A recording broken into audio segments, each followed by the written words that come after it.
I will talk about Indonesian architecture in relations to respond to tropical climate. But also, it seems to me that I will also narrating these lectures a bit according to historical perspective. Yeah.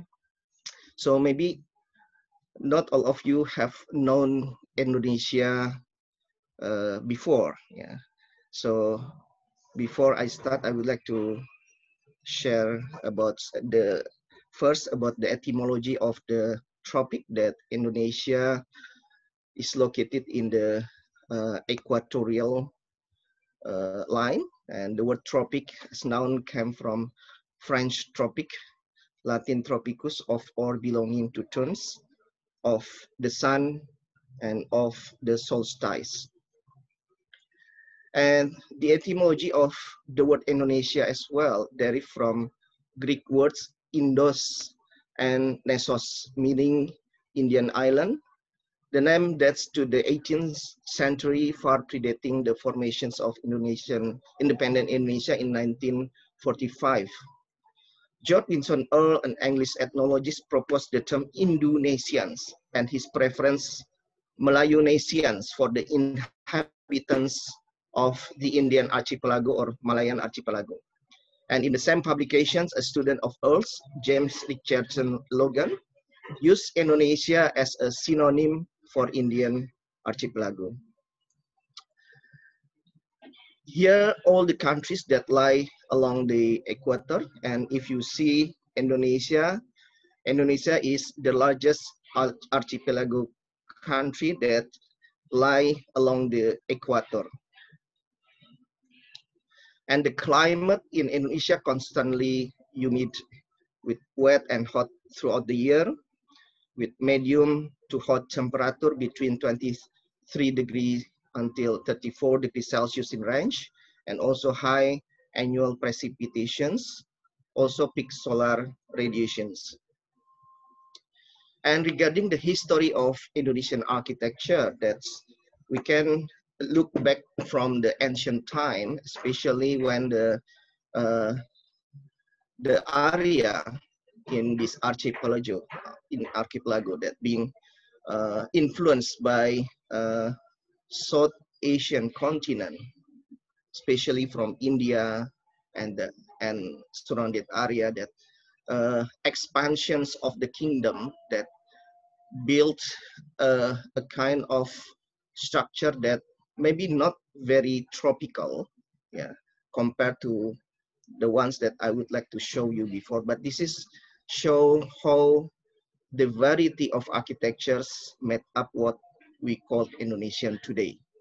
From the UNESCO World Heritage Buddhism Temple Borobudur, and also to Hindu Temple Prambanan, and the archaeological situs of Ratu Boko, that all these things become several antique heritage in Indonesia that's not really related to kind of tropical climate, but they have been influenced a lot in our perspective about the multicultural society of Indonesia. And this is what I would like to talk about the influence of the Austronesians, that there is a theory of migrations that being based on maritime cultures, where along with these migrations that the people, especially from the eastern part of Asians, yeah, in Taiwan, yeah, and Cambodia, that bring their own cultures towards the tropics, toward the equator, and then with traditional cosmology, where there is a relationship with natural forces of the tropics with their belief, yeah, later. And this is the interesting things about the archipelago, that we are not only land-based culture, but also there is a people who also still live scattered on the sea, yeah, and they are maybe this situation similar with the 1,000 years ago when people with boats, yeah, going to the tropics, the islands, Indonesians, and then they become integrated between land and sea cultures, yeah, and they cook, they live, they stay in the boat, but also they have a strong connection with the land. Yeah. Although they were born on the boat, but by the end, they when they pass away, they also will be buried on the land, not on the sea. This is interesting. And to making a boat like this, they have to know what kind of good tree, yeah, that makes a good boat for them. Yeah. So this is interesting connection between the the land and the sea. And this is the map of the Austronesians culture migrations that predated. Uh, Maybe you see different colors. Yeah. Uh, with There's the oldest one is from 5 to 4,000 BP, which we call as a proto-Malay migrations, expansions, and also since 4,000 to 2,500 BP. This is we call as New Malay migrations, and they come across the Indonesian archipelago from the Sumatra, Java, and then to the east, and also coming from Philippines, Borneo, and also to Celebes. And the result of all of these migrations is different kind of Indonesian host types uh, that's very also adapted to the tropical situation climates in the archipelago. Yeah. And it can be, the houses can be grouped together in families of general resemblances. And formal correspondences often belie entirely different constructions, techniques, and design solution. And this is several nodes of the building knowledge that still exists until today. We have more than 16. Yeah, it's maybe hundreds of places in Indonesia that still have this building knowledge until today. Yeah, and this is a kind of Austronesians traditions that, besides being influenced by climate, by context, but also by the symbolic reality or the belief, their belief, yeah, such as the two rows on the top, which is showing the Indonesians archetype that the building have the rectangular and with the planar roof, and the end of the planar, in some variations they have a kind of protruding side, which is very interesting, make different variations of the roof. And this kind of the typology have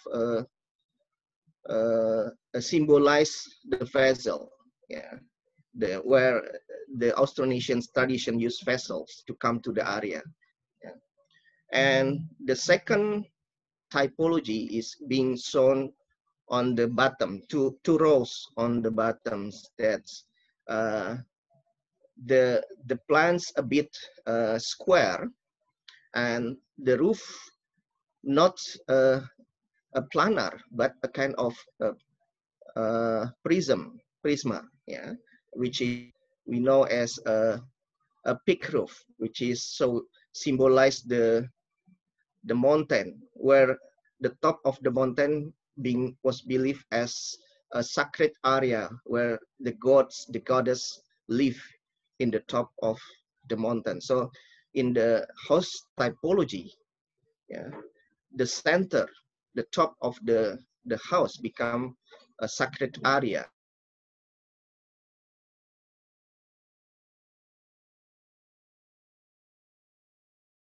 And another typology is the circle, yeah, which is almost similar with the square typology, yeah, which is central, much more center, and it's influenced the way the people adapting to the tropical climate later.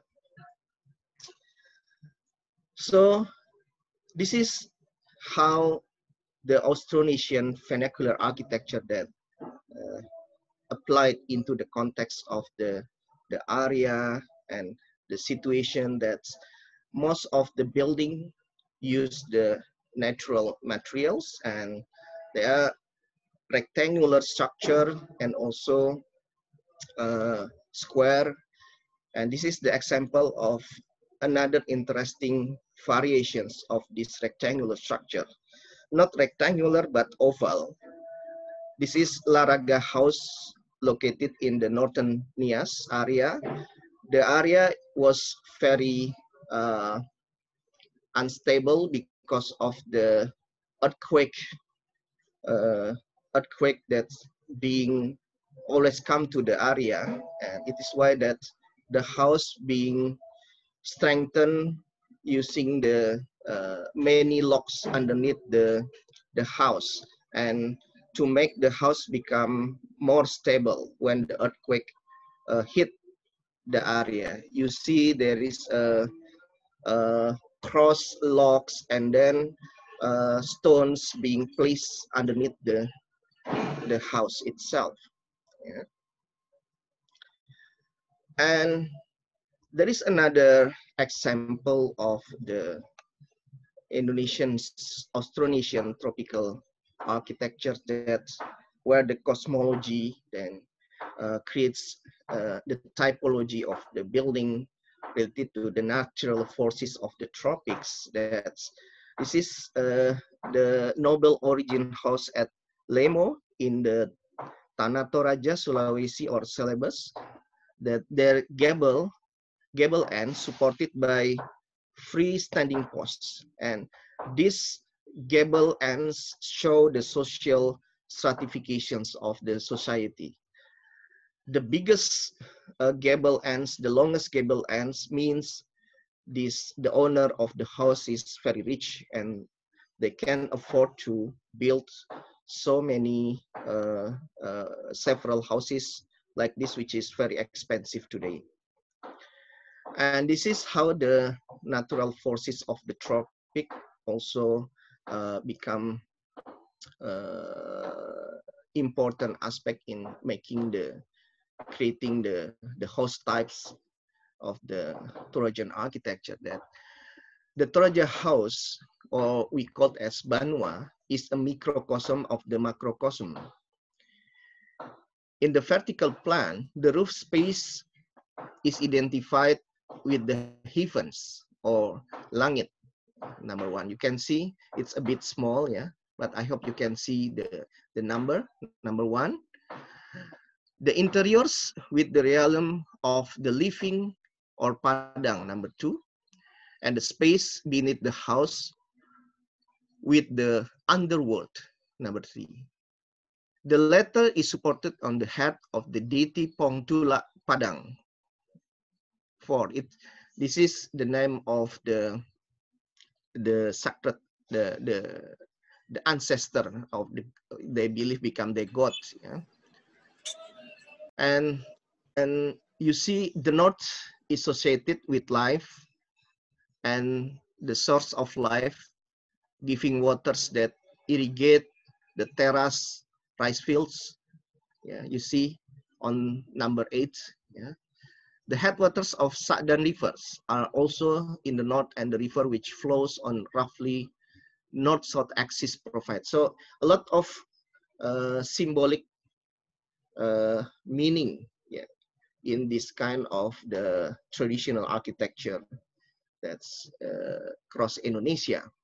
And this is another how cultures reflecting these traditions, that every house that being built must be inaugurated in order to give blessing to the house that being safe to be used by the owner, and the safe also safe for to accommodate all the people inside the house. The interesting thing about this Torajan house that the roof is so big compared to the living space itself.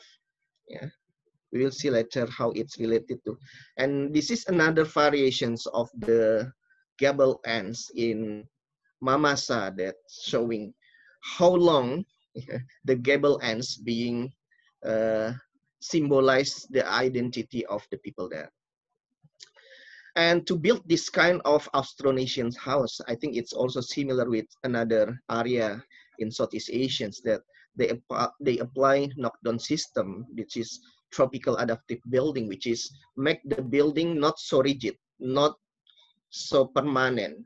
It give the building enough airflow, enough ventilations between the walls, the windows, and creating the very healthy air temperature inside the house. Yeah?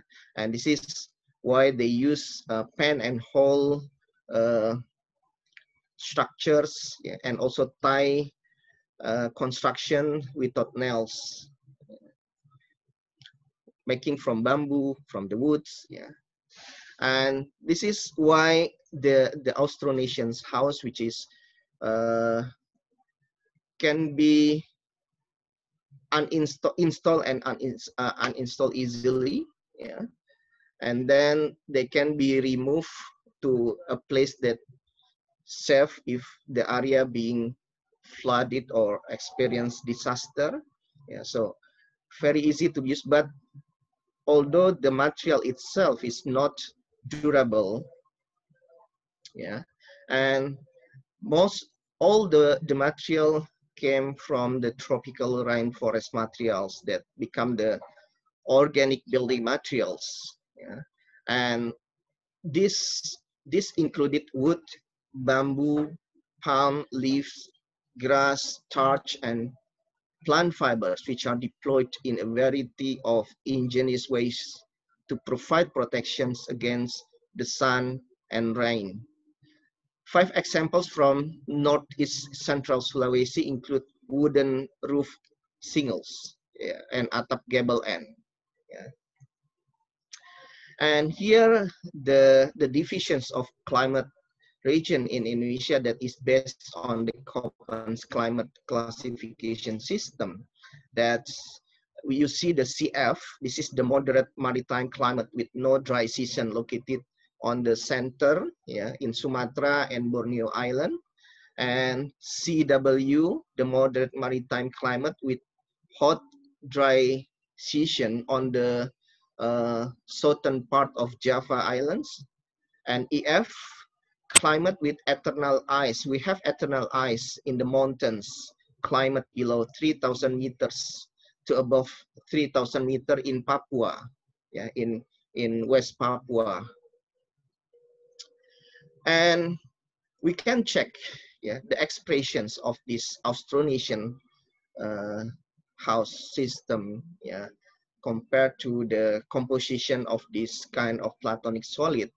That's the Austronesian house have a proportion to become a shelter and also to protect the how effective the roof, the window, the walls protect the people from the rain, from the suns, how the house effective to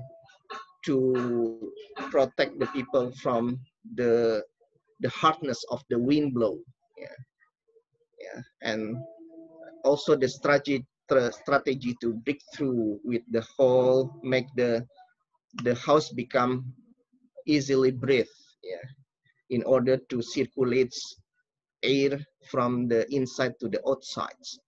Yeah. So here the research that being conducted by a colleague from Bandung Yuri and Sri Astuti. That's based on their research, there is a different kind of climate response from the roof, from the walls, from the floor, and from the ornament. Most of the roof being made from the wood, seamless bamboo, zinc, which is part of industrial material, alang-alang, and palm base. And the expressions of the form of the roof itself, it's steep slope in the middle slope at the edge, and also there is a great openings windows on the roof. Most of the roof have opening windows, which is prism, dome, or concept. And the climate response for this kind of form, it's drain the rainfall, creates volume of the roof space as a function of insulations, and also shed the body of the building, and also passes air through material gaps, grills, roof openings, and also creating an outer inside transitional space. And also the roof has a closed character to keep out heat with this kind of shape. And regarding the walls, most of the doors and windows located on these walls that make from the woods, bamboo, bark, leaf, or material, with the expression is like slotted walls that there is a stripe or spread patterns, and there is also transparent walls, which is jalousies or fins with natural, organic, and also this is creating the expression of inviting or open. And the climate response for this thing is this kind of walls is provides air circulations holes through the fins openings, and also allows the walls to breathe in and out of air through material gaps. The gaps between the planks allow air to enter and exit at a low speed and incorporate skylight for the lighting. Regarding the floor, most of the floor made from wood, bamboo, and earths with expression of stage house. Yeah. And the climate response with this kind of stage floor is allows the walls to breathe in and out of air through the opening of the material arrangement, and also allow for vertical air ventilation from floor to roof itself. There is a humid, you know that the ground level is have very humid, and it's not good for the wood itself to be put directly attached to the ground. So there have to be a barrier between the ground and the floor itself.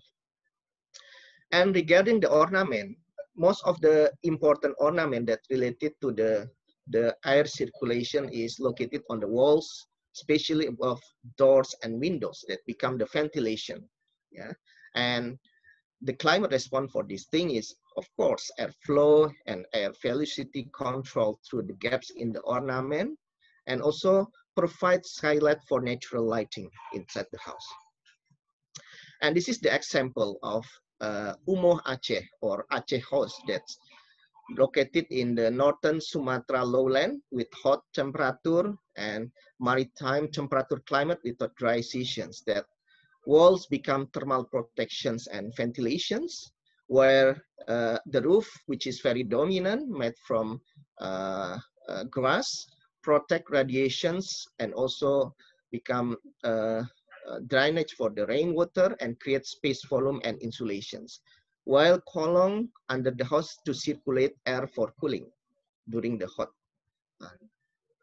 And this is Tongkonan or Banua in Torojan House. That this kind of houses located mostly on the southern Celebes Plateau in cool temperature, that where the maritime temperature climate, not with the dry season. The size of the roof is so big compared to the house itself, the living space, where the roof is so dominant and protect radiations, and then for rainwater and create volumetric space, while the walls become the thermal and ventilation barriers, as well as the column for uh, the to circulate air for cooling. And this is the system of thermal comfort in Austronesian house that being exemplified by traditional Malay house, that the column become lightweight, the low thermal capacity materials keeps house cool, yeah, and with this tilted house catch winds of higher velocity. And the roof itself, which there is a whole ventilated roof space, helps to cool the house, which the roof ruling of low thermal capacity gives good insulations against heat. So the house types, yeah, and also the canopy, large roof eave for effective sun shading, and there is also on another opposite side of the windows, there is another window that fully openable windows allow ventilation at body level, yeah, and also the joint on the roof provide ventilation through roof joint. Meanwhile, the open interior spaces inside the building with minimal partitions allow good ventilation in the house itself. This is the pictures of the Malay traditional house in Indonesia, that being here is a bit dark inside, but there is a hole on the roof, which is, this is very sustainable building. I mean, that's low energy building, because during the day, the sunlight can enter the middle of the room from the roof itself, yeah.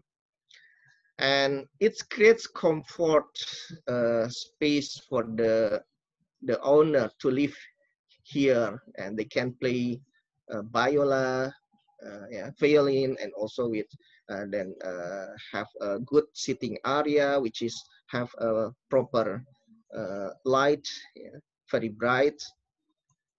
And this is interesting with the Austronesian house, that compared to the Western roof system structure, that underneath the roof they can provide another space for living. It's not attic, but this is it's similar like attic, but there is a connection between this attic to the living, the middle area, and the roof, the sunset from the roof can enter into the middle with this system, yeah. And this is the sleeping room, the dining room, and kitchen. Okay, now the next phase of this Indonesian architecture is during the Dutch colonial era that started from the 17th and 18th century colonial survival. And this is the 17th and 18th century is the era of the VOC enterprise, or Dutch company is in this company, yeah, to control the area. The interesting thing of this earlier European settlement is the sense of European replica in the East, that's no tropical climate sensitivity towards building types. That this is like a copy paste from the Europe and then being placed here. Then it's I think it's interesting, and now this area become the important heritage area of Jakarta. Yeah. The situation a bit changed in 19th century, where the colonial imagination on tropic become a new lifestyle of Indo-European people in the equatorial area. There is a kind of building type that we call as Indies-Bouwen. Yeah. The 19th century upper class and middle class townhouse in the Indies revealed a mixture of traditional Javanese and neoclassicist elements. Sometimes the houses were built on an elevated place like an ancient Greek temple. And this is the example of Indies-Bouwen or Indies Unhuis, means in this residential building. In 19th century, the emergence of philotypes, neoclassical combined with traditional Japanese, with veranda, canopy, blinds window, and more ventilations applied into this building. And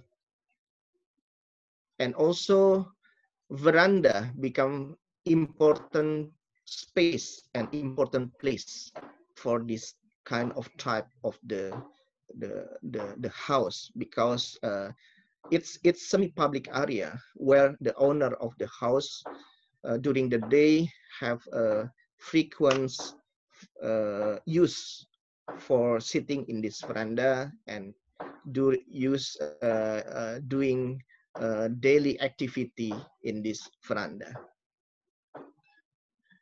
And the interior also saw the kind of the cleanliness, hygienic, and protections against tropical disease, and the applications of, for instance, the applications of kelambu or mosquito nets become clear, yeah, in this use of the domestic space.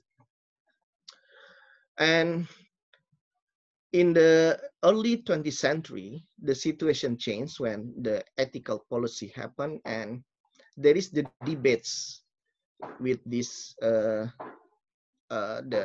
architects, yeah, the colonial architects, that debates about future in these architectures, whether it should be inspired by local cultures, local climates, and this creates another type of buildings we call Indische modern bouwstijl.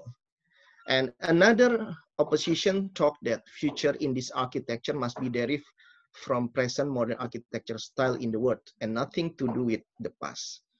And this is the example of the first debates, first group that's showing the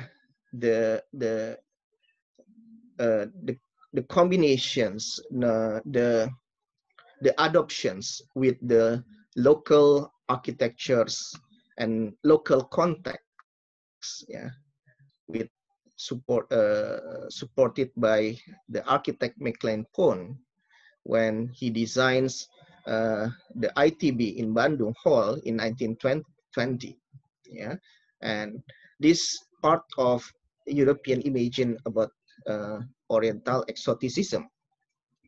On another hand, Wolfgang Schumacher, yeah, proposed the idea of universal architectures, and this is shown in Villa Isola, built in 1933 in highland of Bandung with cool temperature, and this building fits perfectly on the site, which is now become part of the important heritage of the city of Bandung. And during this time also, how the disease, yeah, in the area that influence the typology of the house, that's with the when the spread of pests, yeah, and pandemic, yeah, that's government has taken control over domestic space, yeah. Here there is an education for the native, for the local people, how to build a healthy house, yeah, with good ventilations, and then with good natural lighting. And this is the blame where being directed to the material bamboo, yeah, because the bamboo material at the time mostly used for the building of the native, yeah, as a material for rats to nest, yeah. And this caused the change all the entire native house built.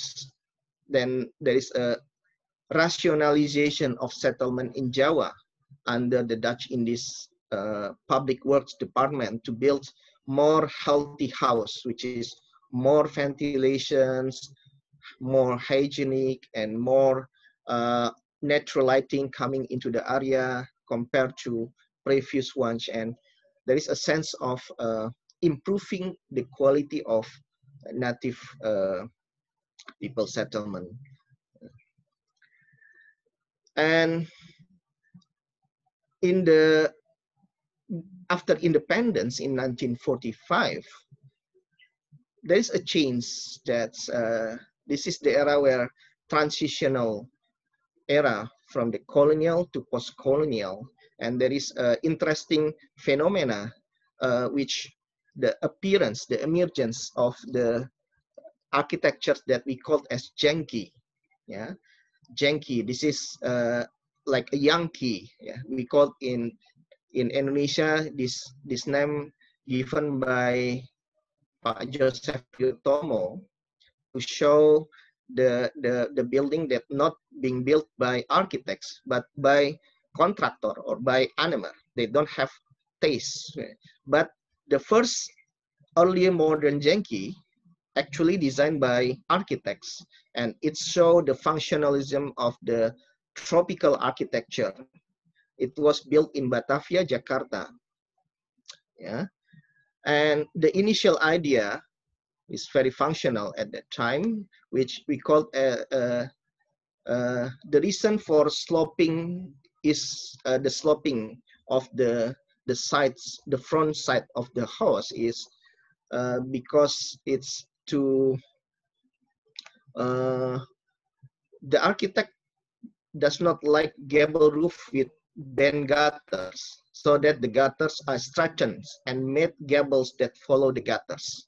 Yeah, so this is interesting to make the facade become very clean and not disturbing by gutters so the gutters being hide on the side of the gables. That's interesting. But and this is continue that the idea of not only Genki architecture, but also another kind of houses, villa houses, inspired by in this tropical architecture being built in this new satellite city of Kebayoran Baru, Jakarta. And then the Anemer who built Kebayoran Baru then spread the idea of new buildings in Kebayoran Baru to all over Indonesia with their interpretations, not the architects, but the Anemer, the contractor. And at that time, the number of local architects were limited, and the growing number of post-colonial middle-class people who needed to build a new modern house, making the presence of Anemer were important. And this is the result. Yeah. Under Anemer, the tropical climate was not a main consideration. Rather, how to create the unique building elements composition that different from common building that resulted in weird shape but unique architecture. Yeah, you see, the Anemer lack of aesthetical theory, and many Anemer experimented with this modern functional style and mixed it with other style. For instance, Art Deco, Art Nouveau, with cut paste methods. And this is in the School of Architecture, students were restricted to apply this style into their study works. This is interesting. Next phase then come debates about what is then we call as Indonesian architecture. Yeah. And the word Indonesian architecture first proposed by Dutch professor Ingenieur Van Romon in 1950. But this term most what he meant about Indonesian architecture is refer to the antique architecture like Borobudur, Prambanan temples, yeah, and Indonesian tropical architecture then being proposed by Indonesian architect Frederick Silaban in 1950, yeah, with Andi Siswanto. That's most of the Frederick Silaban architecture is use the language of tropical architecture. And here how Van Romon conceived a new Indonesian architecture. According to him, Indonesian architecture is the fulfillment of the ideals of functionalisms, rationalisms, and simplicity of modern design, but deeply inspired by traditional architectural principles. And he drew much more of his concept from Thomas Carson and Henry Mecklenburg. And the thinking of Van Romon then influenced the architectural students in post-colonial Indonesia about functionalism, rationalism, simplicity. Yeah. And there are two kinds of generations of Indonesian architects, that the ones that being trained in School of Architectures in Bandung. This is the architects by virtue of their educations.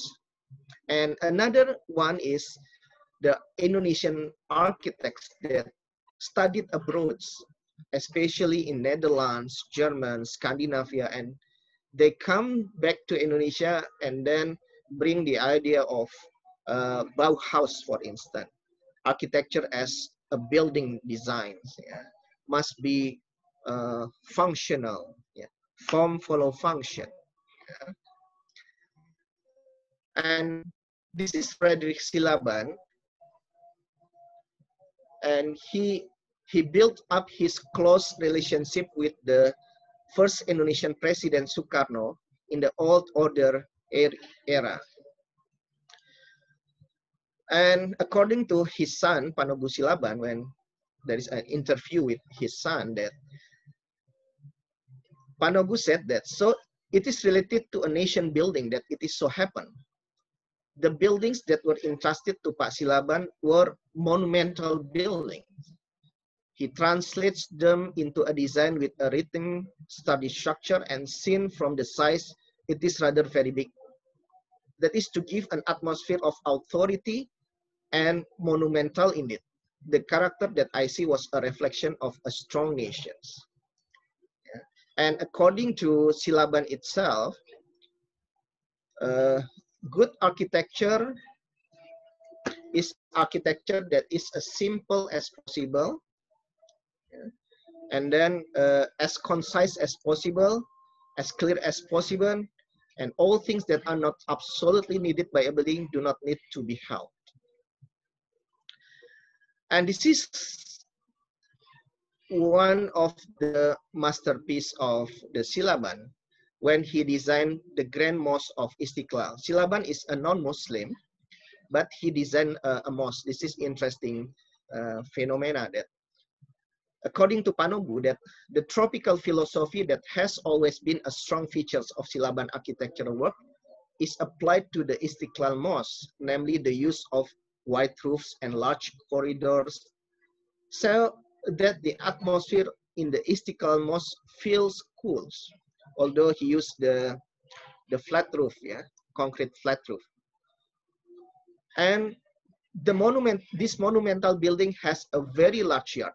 So during the when the visitor coming, the mosque very full, and the yard can be used as the prayer area.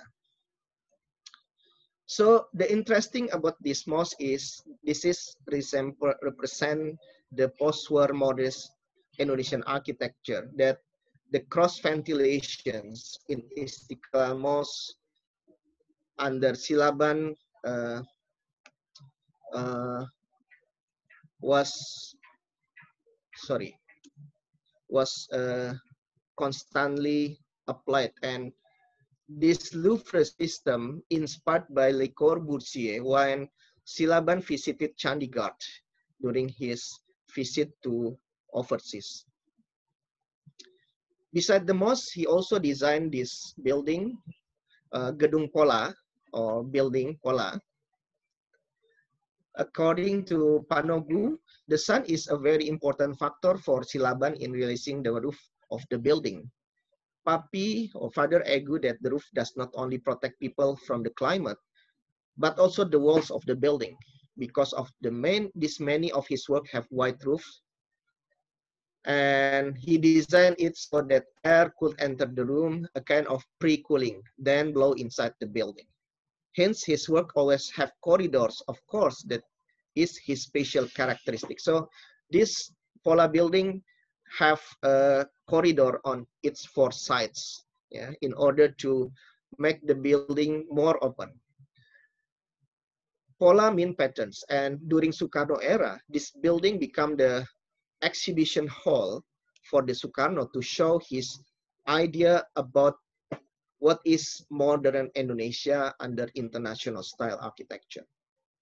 And this building was initially designed by Silaban to have cross ventilations, yeah, natural air and natural light enter inside the exhibition space.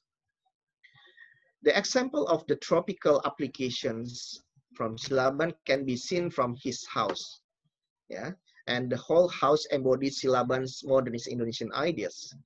Silaban also believed that buildings have a social role. Building orientation show social character in relation to the surrounding environment. And this is front part of his house in Bogor, where he designed a big veranda.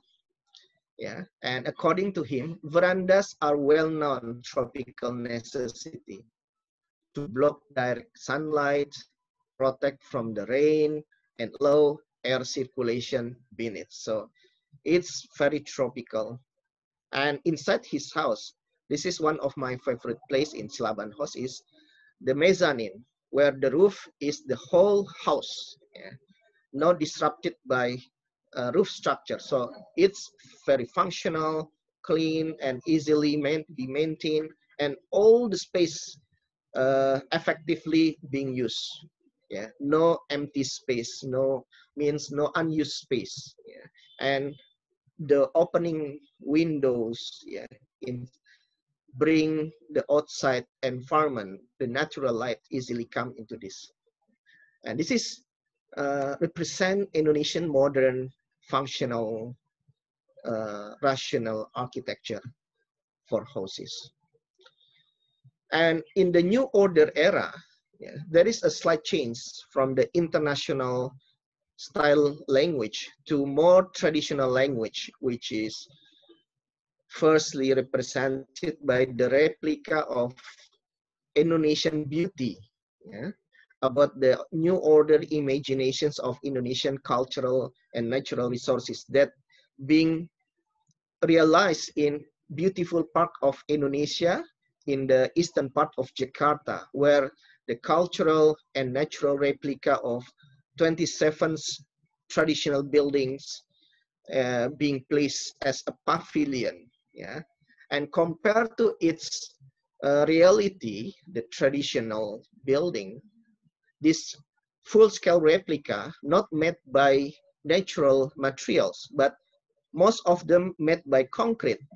And when there is not always the thermal comfort inside this pavilion, that not the same as the real traditional house, which easy cross ventilations, yeah. And if you come into this pavilion with full scale, mostly use the air conditioning inside the pavilion, yeah, because of the rigidity, the permanency of this replica compared to the traditional one.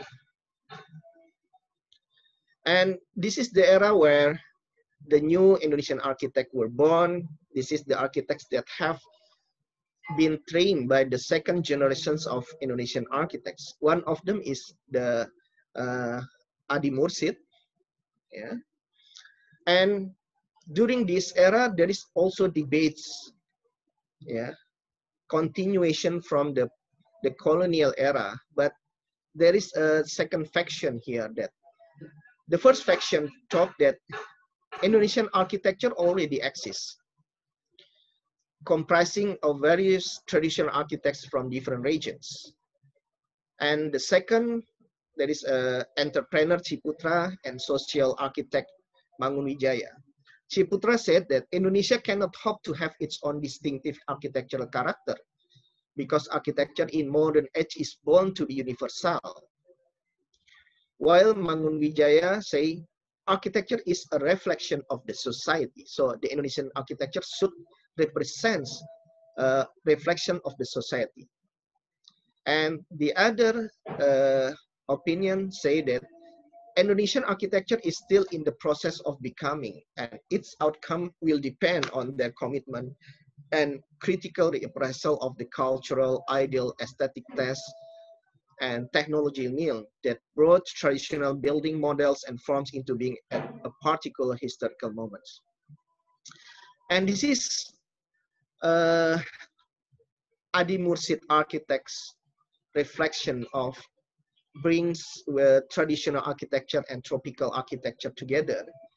Site Now Mosque, which is awarded Aga Khan Award. It is initially controversial due to the removal of traditional cemetery on the area for the development of the low-cost apartment, a school, and a mosque. But later, this mosque was praised because it succeeded in bringing together the culture and the climate, yeah, especially from the roof. Yeah, this is non-air conditioning mosque, and the air ventilate very good throughout the roof, which being applied by Adi Mursid by twisted the top of the roof, yeah, to be more diagonal, created the hole. I think this is interesting, simple but effective. And this is another reflections of brutalisms that also influence post-colonial Indonesians, that although this is not many building built like this, which is not sensitive towards the Indonesian context, yeah, but this is one of the interesting phenomena that raise in Indonesia. Although this is not many building like this, but I think brutalism also influenced the way Indonesians modern architecture being developed because of the using the cement industry. The development of the cement industry is very huge during this post-colonial because of many skyscrapers built using this cementitious material. According to Triharso, when an architect takes action to solve climate problems in a building he designs, he correctly means that the building is a tool for modifying the climate. The external climate, which is not in accordance with the demands of the implementations of human activities, is tried to be converted into an inner climate building that is in accordance with these demands.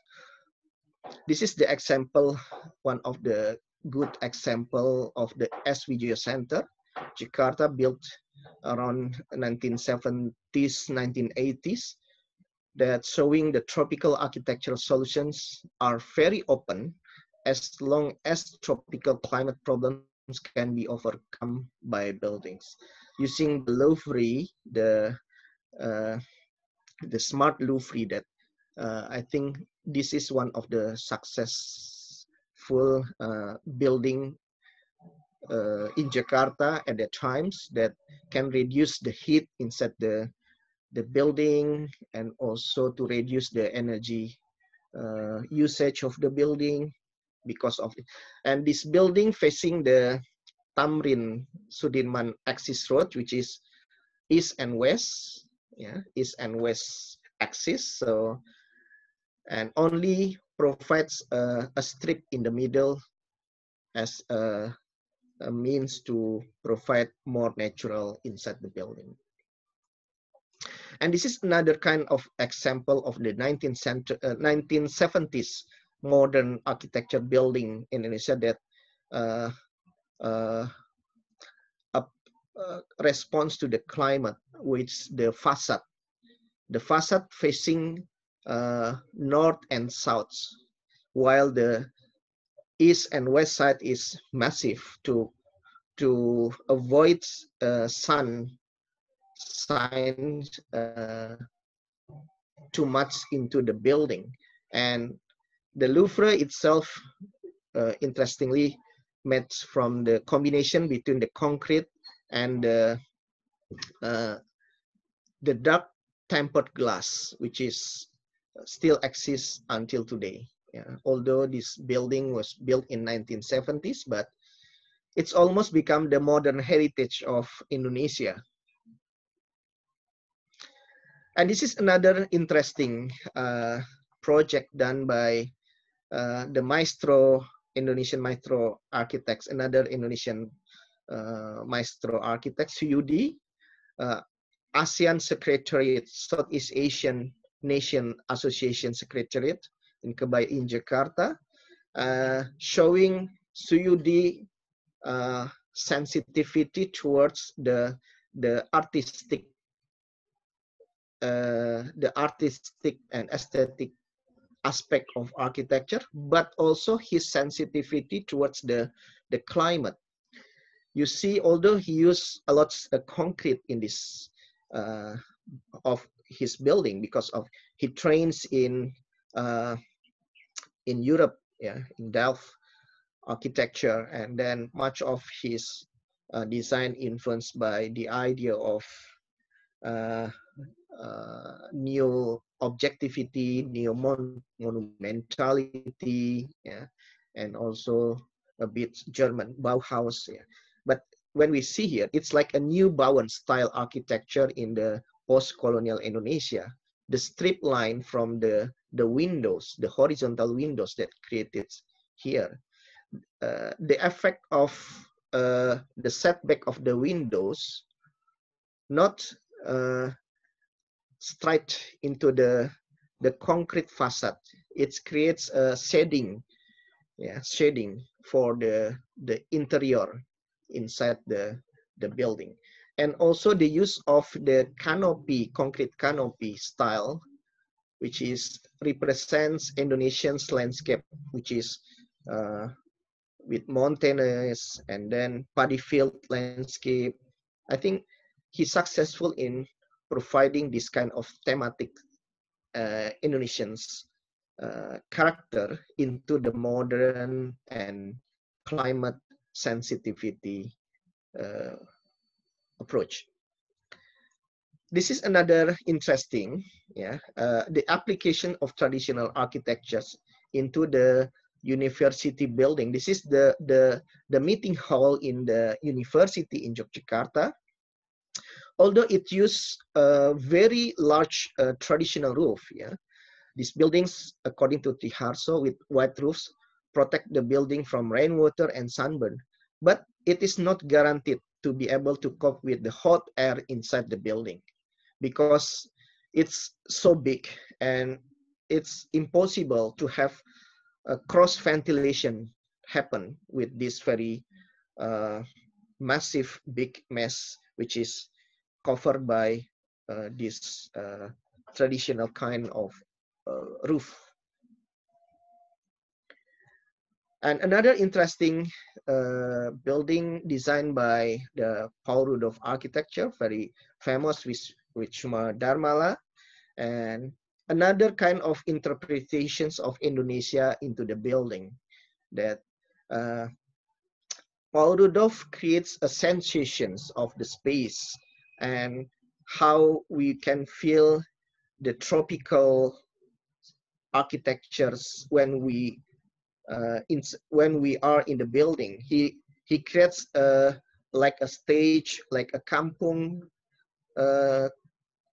atmosphere in the building, the platform. It's like an organic things, and he applied another kind of concrete canopy, which is not similar like Suyudi done in Secretariat ASEAN, but he is a bit use the interplay technique, yeah, to create the more dynamic building, skyscraper building. And now this building also covered by plants on its floor and covering its white painted uh, facade, which is now being reduced by green plantations on of each roof. Unfortunately, the experience from the outside not similar with the inside, because when you get into the insides, you will be a bit disoriented with this kind of uh, maneuver of the plants, which is twisted in several floors. Yeah, so the the the the experience being inside is not the same when you are look at the building from the outside. And this is another interesting, the Terminal 1 and Terminal 2 of International Airport Terminal Cengkareng in Jakarta. That's our Andrew applying tropical gardens in the terminal launch. And with this approach, this Terminal 1 and Terminal 2 awarded Aga Khan Award with this airport terminal landscape at the times. Although now all the corridor, when I first used this airport in 1980s, the corridor is about opens that connected between the space, the terminal, yeah. And we can feel the airflow and the rain coming into our face. But now it's closed, and now it's more air conditions, yeah, to give more comfort with this the passengers. So unfortunately, and this is another interesting campus architectures that applied postmodern and with the idea of primitive hut and slope roof, big slope roof, which become one of the important university campus design in 1980s and 1990s Indonesian. And with this emergence of new architectures, that many campus replicated this kind of style of campus into their own campus. Yeah. And the interesting thing about this is the roof itself, which is protecting the space, the room on each corner, which is according to the original design, the canopy, there is no canopy along the corner of the building, and only the big roof. But during the process of the negotiations and design and redesign, that's Professor Suwondo from architecture department suggests to put this canopy to give it more strong characteristic of the tropical architecture. Although now this building, the windows can be open, but because of the skyscrapers, the height, that it's not comfort to work when the windows is open on the top floor, because it's the wind will. So there is things that must be done in order to make this building as a tropical architecture. And the emergence of the young Indonesian architects, yeah, after the third generation of Indonesian architects, and their understanding about architecture is mostly influenced by many books, which is brings and which is come into Indonesian school at the time, and the postmodern architecture era entered into the school of architecture. And this is one of the experiment of the graduates at the era, that combination between modern and tropical. But later the architect itself doesn't like his building, because the building is filled, the heat inside the building is uh, very high with the usage of glass and the failure to orientate it rightly, the building into the sunset.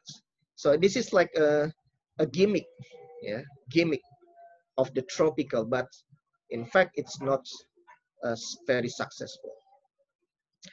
Another challenge for tropical architecture is the social reality in the the city, where the skyscraper, the modern building, then together with the informal settlement. Yeah, how this informality can be dealt with this tropical architecture. Yeah, I think there is some way to deal with this situation, not by approaching or push this informal settlement, but maybe by social approach, yeah, to change the characteristic of the settlement. And Indonesia experienced post-reformations and also natural disaster when the Aceh tsunami and the big earthquake happened in 2004, and this Hindia Ocean as well, like Sri Lanka, Thailand, India, and some of African country affected by tsunami and earthquake, and it's make the Indonesian architects then rethinking, contemplate what is their role in this change of the world, in this change of the phenomena of Indonesians situations. That's with this more social and environmental concerns that people try to build, yeah? Not become Indonesian maestro architects that being so before. So this kind of social responsibility of architecture then now become the important uh, activity by young architects in Indonesia. Yeah, we call it barefoot architects, engineers, volunteers, and especially with many reconstructions project with the tsunami, with earthquake in Yogyakarta, flooding. So now not many architectural students like to follow to become a big or celebrity architects. Now much more they are concerned about this social and environmental responsibility towards our architects. And in the campus itself, shifting from the previous old icon of the rectorate building of the University of Indonesia, which we call it post-tropical architecture, from primitive hut to crystal of knowledge, to understanding about the context, about the environment. This is the library, campus library of Universitas Indonesia. And now the University of Indonesia applied green metric system. This is World University ranking for the university in the world that follow green metric system, and then they got the ranks. Yeah. Now it's already more than, I don't know, hundreds university around the world, yeah, involved in this UI Green Metric ranking. And there is a such of proposal for thinking about redefinitions of tropical architecture. According to Triharso, he criticized that tropical architecture is often discussed and debated by those who have expertise in the field of history of architectural theory.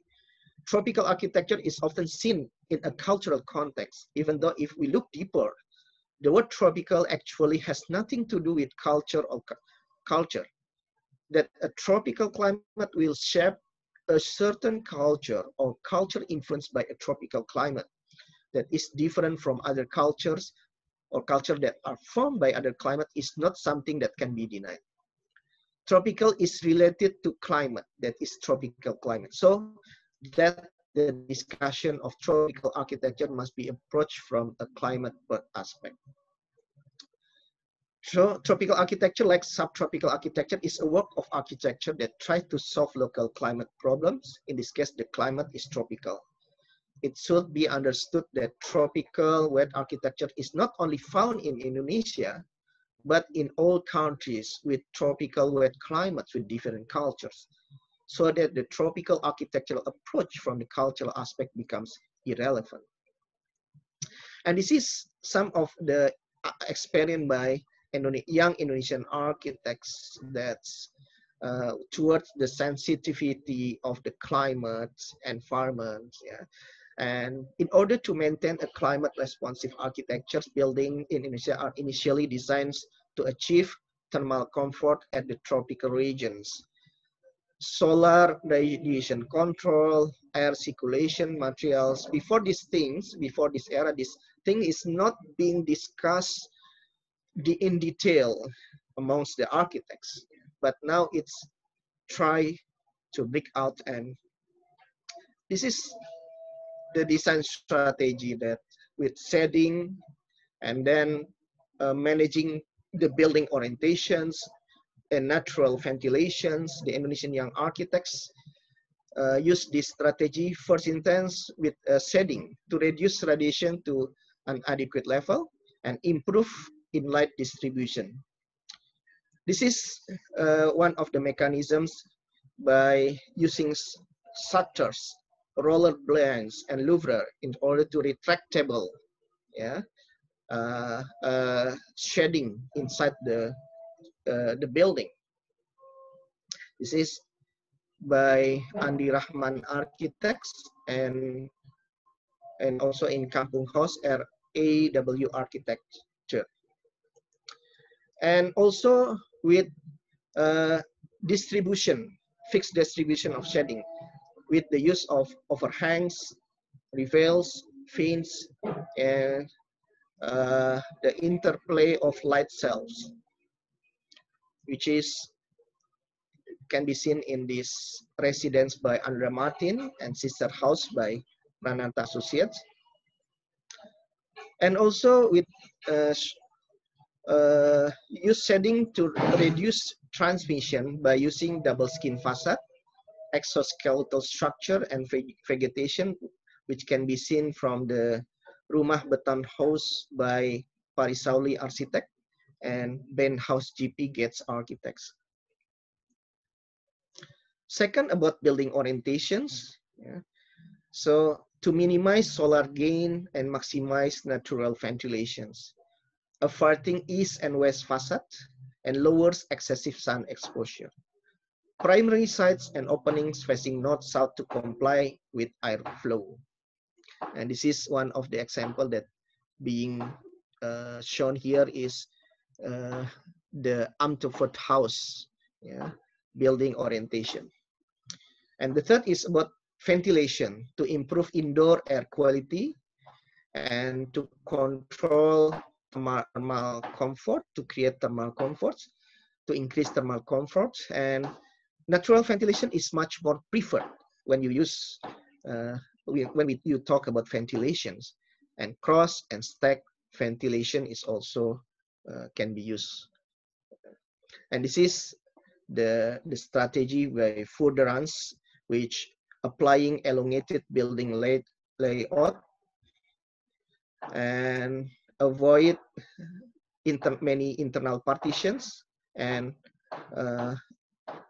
by creating design with elevated planes to create more possibility for the air flow in with cross ventilation system. And with increase the height of the space, which can be seen from the Distort House and EH House, with tall ceilings where to circulate air and diffuses heat, and applying high placed windows and providing roof ventilations. And increase flow, yeah, by providing windows on opposite sides and providing vegetations, which is function as shading and also as air filter. And this is we move, yeah, talking from tropical architecture to green architecture to green building. There's sustainability issues that need to be challenged when we talk about Indonesian architecture here. And now many buildings, many corporate try to get green building award, green building certificates for this skyscraper building. Yeah. This is interesting phenomena.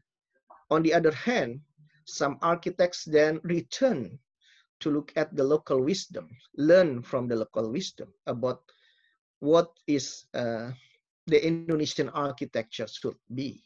And they do not follow the normal route, but again, they get a new knowledge by learning from the architectures of this traditional one. I think this is another important step for the young Indonesian architects, that they change their mindset from being celebrity maestro architects that creates grand architectural design to more modest approach on architecture, which have social and environmental sensitivity. Thank you very much. I'm not have conclusions, but I think it's open to discuss. Thank you.